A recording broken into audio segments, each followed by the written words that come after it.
From JT Bulacan, Taipan, Russell James Del Pozo.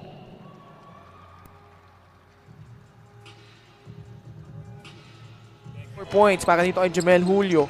So that's the game of Jamel Julio, no? Talagang he will initiate the contact and able to finish.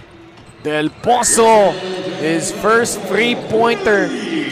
Yung rim natin, ha?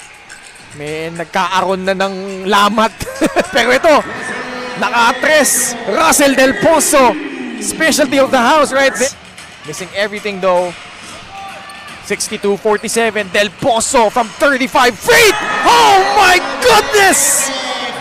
Look at that! Del Pozo from Steph Curry land.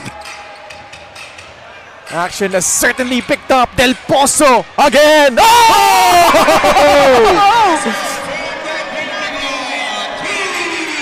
Dive naman! They're shooting from the outside. Itong si Del Pozo has one of my favorite players. So dahil perfect epitome siya of that modern basketball. Down to a one-point ball game, 101-100. But Del Pozo drilling that three from San Pedro. Exit. About a 4-second differential between shot clock and game clock. Del Pozo, he lives for these moments. Pulls up for free. Oh my goodness! Russell Del Pozo, bang bang! A second look. Grabe yung tira na yun. He wasn't really that open. May bantay eh. Oo.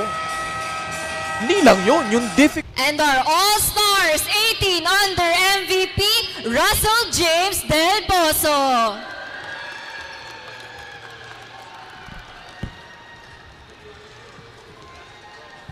MVP. Matanong ko lang, ano nga bang naging preparations prior to this game? Ano lang, pinaghandaan ko lang yung kaninang laban ko, yung shootout. Then, hindi ko naman iniisip na ano yung All-Star ngayon eh. Nag-enjoy lang kami and na-meet yung mga new friends.